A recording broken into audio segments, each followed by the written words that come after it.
Bonjour tout le monde, donc je vous retrouve pour ma vidéo bilan du 6e mois et moitié de mon échange. Comme vous pouvez le voir, j'ai changé de décor puisque j'ai une famille, je suis dans la chambre de ma soeur d'accueil Anna qui est encore à la plage puisque je préfère cette chambre à la mienne, je peux fermer les rideaux, enfin, bref, je la préfère. Donc voilà, donc je viens juste de rentrer de vacances et demain je pars dans le nord-est pour mon bus de 23 jours. Cette vidéo je pense qu'elle est assez importante étant donné que c'est ma vidéo bilan des 6 mois. Et 6 mois c'est pas juste un mois de plus, même si ça l'est, c'est surtout la moitié de mon échange. C'est vraiment quelque chose de très important je trouve. C'est vraiment la moitié de l'échange et j'ai vécu 6 mois, il m'en reste plus que 6. Et je pense que c'est les 6 premiers mois où on vit les choses les plus dures, les plus intenses aussi. Puisque c'est là qu'on apprend tout. Donc, je pense que cette vidéo là elle est vraiment très importante à faire pour que vous voyez après où j'en suis au bout de 6 mois. Voilà, je vais pas faire le bilan de mon 5e sur le 6e mois, je vais faire un bilan depuis le début. Je voulais aussi m'excuser parce que j'ai une oreille quand même bouchée, je n'entends pas, donc peut-être que ma voix sera pas toujours super. Donc voilà, ah oui il est tard aussi donc je le prends à la tête puisqu'aujourd'hui il y a plu et que je marche sous la pluie. Donc je vais faire comme d'habitude par étapes. Donc au niveau des familles, donc comme vous savez j'ai eu 2 familles déjà. La première famille chez qui je suis restée jusqu'au début décembre. Et ma nouvelle famille chez qui je suis depuis début décembre, justement ça va faire un mois déjà. La deuxième famille c'est une famille beaucoup moins riche. Je suis dans un appartement avec la maman et la grande sœur. Donc la maman s'appelle Monica, elle a dans les 40 ans je crois. Et elle est assistante sociale. Et ma sœur elle s'appelle Anna, elle a 16 ans comme moi, c'est parfait aussi. Et elle va partir en juin l'année prochaine, elle aimerait aller en France. Donc, cette famille aussi, j'ai des grands-parents très présents qui habitent à Rio Negro, donc c'est vraiment à côté, j'y vais pratiquement tous les jours. J'étais en vacances avec eux, c'est des gens que j'aime vraiment beaucoup, c'est des grands-parents un peu parfaits, ils s'aiment vraiment beaucoup, ils sont toujours en train de me faire des blagues. Et c'est des gens que j'aime vraiment beaucoup et pour qui j'ai beaucoup d'estime. Donc comme je disais c'est assez différent puisque ma famille c'est une famille très riche, enfin riche quand même, ici c'est vraiment pas le cas. Voilà, ma première famille en train de payer tout, le billet de bus, le crédit téléphone, tout ça. Ici c'est moi qui paye tout, bon elle me paye tout ce qui est produits de beauté, si j'ai chez le docteur elle me paye tout ça, mais après les produits, les autres choses c'est moi qui me les paye. C'est pas de souci hein, je suis pas dans une famille pour me faire payer tout, mais c'est lui dans les choses qui changent. Ici, bon et voilà, c'est des filles aussi donc c'est assez bien. J'ai une maman parce que je l'avais pas eu depuis 5 mois. Et voilà, je m'entends avec la maman, elles sont très proches toutes les deux. Et la maman elle est vraiment jeune dans sa tête et ça c'est vraiment bon. Après voilà, des fois forcément il y a des trucs qui vont pas. Mais en général tout va bien. Donc je suis très contente de cette famille. C'est moi qui avais demandé d'aller là parce que si vous l'avez pas compris, je m'entendais pas du tout à la deuxième, je m'entendais pas trop avec le papa de la deuxième famille qui devait m'accueillir. Donc j'ai préféré demander à changer à cette famille qui me plaisait beaucoup. Que dans une famille je me sentais pas bien et perdre déjà les vacances et une partie de mon échange. Donc voilà. Au niveau des voyages, quand j'ai fait, je suis désolée de bailler autant mais je crois que c'est vraiment la caméra. Au niveau des voyages, donc je reviens juste de la mer où j'ai passé une dizaine de jours. Pendant ces vacances, donc je suis en vacances depuis le 29 novembre, donc je suis allée passer une semaine à Curitiba. Je suis restée ici. Non, j'ai pas fait grand chose, je suis allée à la mer, voilà, j'ai profité. Et demain, je pars à Curitiba.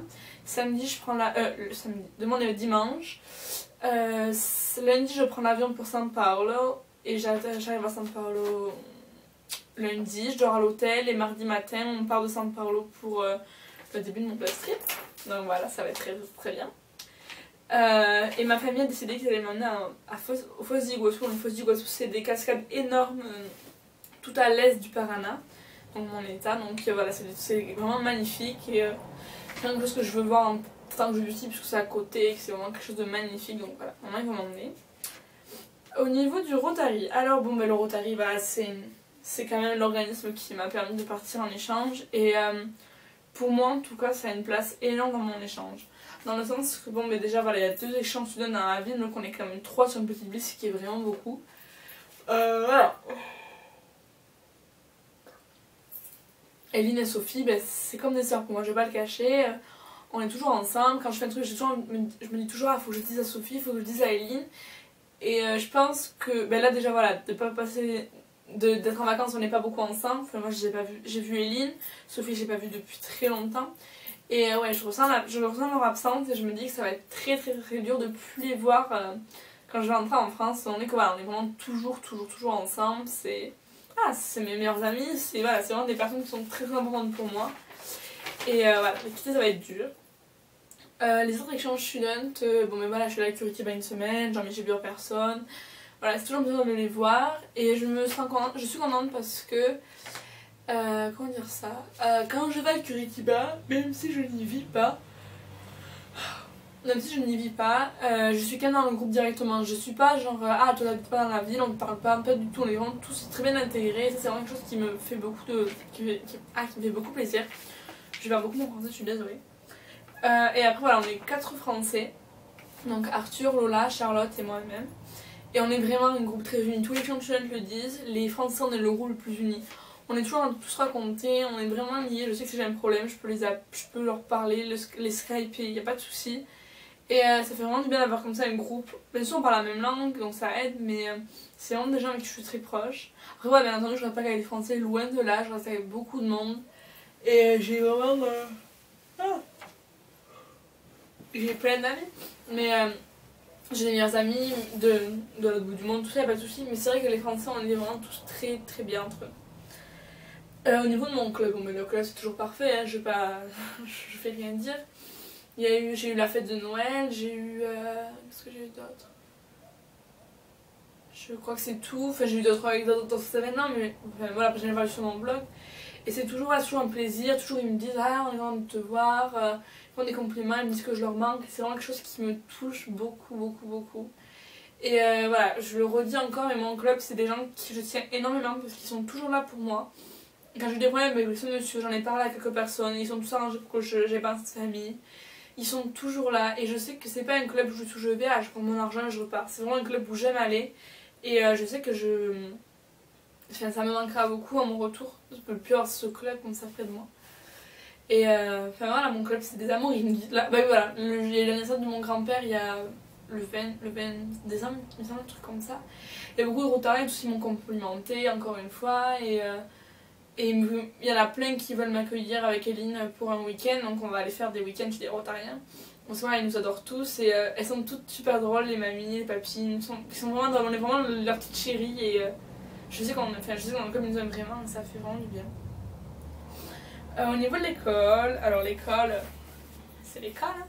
Voilà, donc là je suis en vacances depuis le 29 novembre jusque je pense 10 février. Voilà. En fait, personne ne sait quand l'école reprend. C'est quand même assez fou, mais personne ne sait. Bon, on verra. Donc comme vous avez vu depuis mes premières vidéos, le blog, vous avez vu que mon avis sur l'école change beaucoup. Je dois avouer que je change aussi pas mal de comportement sur l'école. Au début j'étais vraiment... au début j'aimais bien ça, après je supportais plus ça du tout. Et puis après je me suis mis à me remotiver. Donc là, en étant un peu loin depuis un petit moment, en y réfléchissant, je pense que l'école c'est vraiment une grosse opportunité. C'est vraiment de voir une autre manière d'étudier. De voir la chance qu'on a d'étudier en France aussi, parce que c'est vraiment une chance. Et de voir mais que, ah bien sûr on n'aime pas mais il faut y aller. Et donc puisqu'il faut y aller, je me dis qu'autant profiter de ce moment quand je passe à l'école le plus possible. Pour améliorer mon portugais, parce que j'ai amélioré énormément mon portugais, parce que je dois suivre les cours en portugais, parce que mes livres sont en portugais. Et vraiment, je pense que sans l'école, on verrait moins de gens, on aurait moins de conversations et on apprendrait beaucoup moins dans la langue. Donc, mais si vous n'aimez pas l'école, allez-y, amenez-vous un livre et lisez. À la fin d'année, ce que je faisais, je lisais, mais je lisais en portugais. Et c'est quelque chose qui vous aidera beaucoup. Donc voilà, toujours voir de l'opportunité dans tout. Et je pense que l'école, il y a une opportunité quand même à y voir. Et j'aime pas forcément ça, mais les cours qui m'intéressent, je suis vraiment. C'est toujours intéressant de pouvoir faire des débats parce qu'on voit pas les choses différemment, parce qu'on fait des maths différemment. Et il y a toujours une chose différente à voir. Et normalement, même si pour moi c'est plus compliqué, les peu d'amis que vous ferez, vous les ferez à l'école. Moi je sais que le peu d'amis que j'ai ici, je les ai fait à l'école. Et ouais, je pense que l'école, je suis pas toujours en train de la complimenter parce que voilà, c'est vrai que en tant que championne, vous les admirez beaucoup, faut pas se mentir. Mais j'essaie de voir le bon côté et de me motiver pour y aller et de... Ah, on y va, on est là que pour un an et tout est une opportunité et voilà, faut se motiver. Après voilà, bien sûr mon école, c'est comme une école toute petite, il y a 100 élèves avec tout le monde, tous les niveaux. La plupart on est 20 dans ma classe, la plupart des classes sont 50 et il y a 300 élèves dans l'école entière, voire 400. Le matin, pour faire des rencontres, c'est plus compliqué, mais ça je vous en parlerai plus tard.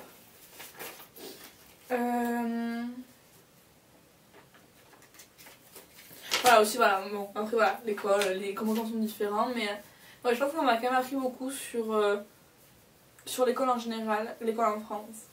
Au niveau du poids, alors je suis très faible, vous savez que j'ai pris je pense 2-3 kilos, 4 maxi, mais même 4, je pense pas 3.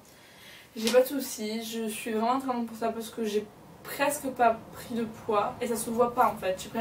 J'ai pris à peine de ventre. Et j'ai pris un tout petit peu au niveau des cuisses parce que la nourriture brésilienne va au niveau des cuisses. Mes amis, vous verrez ça. C'est magnifique. Donc voilà, ça, un peu au niveau des cuisses, mais ça se voit vraiment pas parce que j'étais quand même assez fine en arrivant. Je suis quand même toujours très fine, donc il n'y a pas de souci à ce niveau-là. Voilà, c'est un truc dont je voulais parler. J'en ai déjà parlé, je ne me rappelle plus. Il y a beaucoup d'échanges students qui grossissent énormément en échange. Mais du genre vraiment beaucoup, genre 10-15 kilos. Là, la fille, la dernière ici, elle a pris 15 kilos. Et je sais que ma famille ici, ils me nourrissent beaucoup. Mais maintenant, je leur ai montré que je mangeais pas beaucoup et il n'y a pas de souci avec ça. Et je pense qu'il y a des jeunes qui disent ah, si vous grossissez, c'est que vous profitez. Et pour moi, c'est pas vrai. Parce que je sais que par exemple, moi, si je mange beaucoup, je vais grossir. Et si je grossis, je vais être complexée. Donc je vais plus oser mettre un maillot de bain, aller à la plage. Et je vais du coup pas profiter tant de mon échange. Je vais pleurer parce que je suis grosse. Et je sais que c'est des trucs qui arrivent à beaucoup d'échanges jeunes. Alors moi, je vous conseillerais de manger, profiter de nourriture, goûter. Mais goûter, ne vous gavez pas de tout ce que vous pouvez manger. Parce que vous allez finir énorme. Et la nourriture, je pense que ça doit être un plaisir. Mais finir énorme à cause de la nourriture, voilà, c'est un plaisir, pas une activité en fait, je pense. Donc manger, oui, un peu. Mais quand moi je vois que je fais attention quand j'ai faim, mais si avant de manger un truc sucré, je vais boire un thé d'abord. Après je vois si j'ai toujours faim. Je mange des gâteaux secs, j'adore les gâteaux secs ici. C'est des genres de trucs, c'est de l'eau et de la farine. C'est super, moi j'adore ça. Et je mange ça comme ça quand j'ai faim. Et du coup, j'ai pas faim. Là, depuis que je suis rentrée, hier, j'ai mangé avec la mère d'accueil, on est tous les deux, on n'a même pas acheté de nourriture. On se nourrit de gâteaux secs et de pain qu'on achète à la boulangerie. Parce qu'on a tellement mangé pendant ces vacances. Et encore, moi j'ai fait vraiment attention parce que je pouvais pas manger autant. Que t'as pas faim. Je pense que c'est ça, c'est arriver à dire non, montrer, voilà, avec respect. J'aime la nourriture ici, c'est très bon, je vais en prendre un peu. Mais je vais pas me gaver. Voilà, c'est ça. C'est ça. Et maintenant il faut goûter. Voilà, ici par exemple, j'adore le manioc. Je mange du manioc ici, ça paraît fou pour les Français. Et c'est très très très bon. Mais c'est hyper nutritif. Non, nutritif. Ça va le faire, c'est très nutritif. Et du coup, il n'y a pas besoin de manger des masses. Ici, ils mangent beaucoup de viande. Et moi, la viande, j'aime ça, mais pas tous les jours, à tous les repas, je peux pas. Ah, c'est pas grave, je leur ai dit, maintenant ils savent, ils m'achètent des fruits et ça passe. Je pense voilà, c'est goûter à tout pour en profiter, mais pas manger des masses de tout, parce que vous allez vous dégoûter de la nourriture. Et ça, c'est vraiment dommage, quand la nourriture est aussi bonne. Non, voilà, donc après, voilà, faites gaffe à vous en général.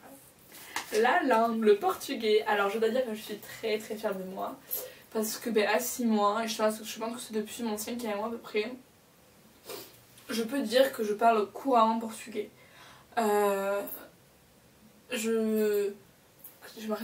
Je comprends absolument tout. Les gens entre eux, quand ils parlent vite, de loin, il n'y a plus de soucis.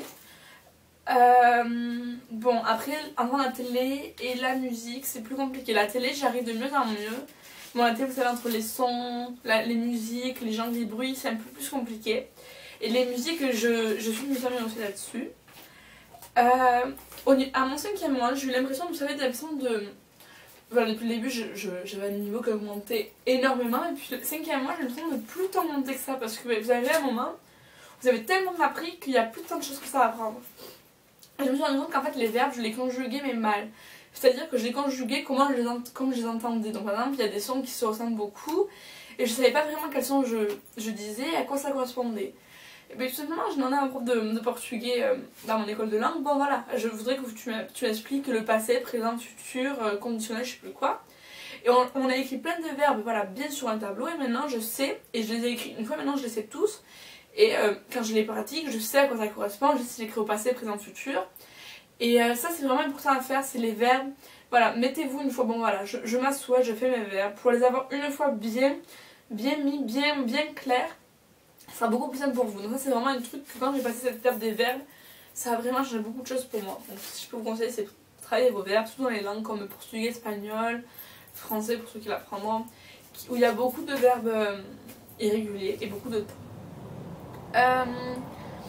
Donc maintenant, voilà, ma famille ici, la vraie famille ne me reprenait pas beaucoup sur mon portugais en général. Ici, ils me reprennent beaucoup et c'est vraiment bien. Ça aide énormément. Et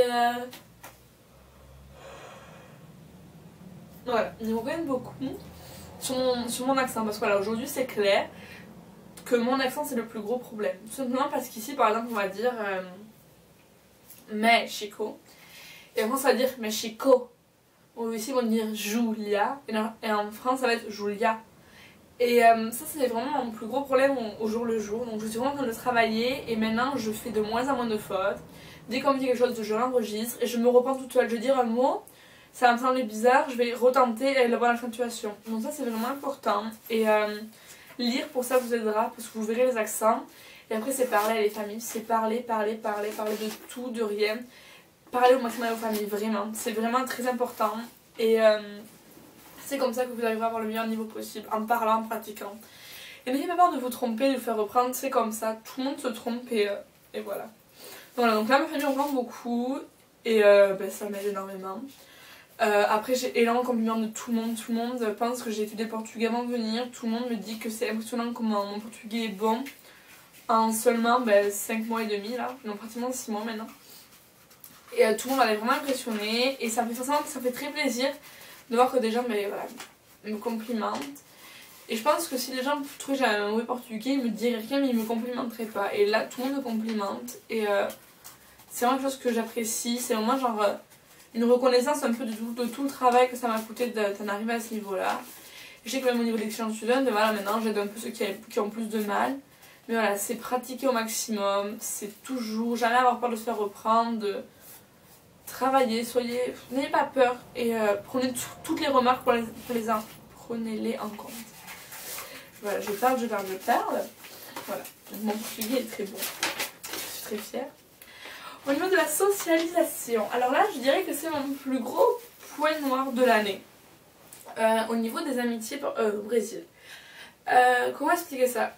En France, j'ai des amis avec qui je suis très proche, donc je suis à l'internat, donc je vis avec eux, donc forcément on a une relation très proche. Des amis avec qui je ris, je pleure, je fais ce que je veux, c'est des amis avec qui je suis tout le temps. Et en fait ici je me suis retrouvée ce problème, enfin ça a plusieurs problèmes. Premièrement dans ma classe, il y a peu de filles et elles font que et tout le monde dans ma classe fait que travailler ou dormir. Donc déjà pour se sortir l'après-midi c'est plus compliqué. Deuxièmement mon lycée est tout petit donc pour rencontrer des gens ça reste très compliqué. Troisièmement, quoi d'autre? Oui, mon lycée est tout petit, les gens sont pas forcément intéressés par l'élection de student, bien sûr c'est à vous d'y aller. Hein.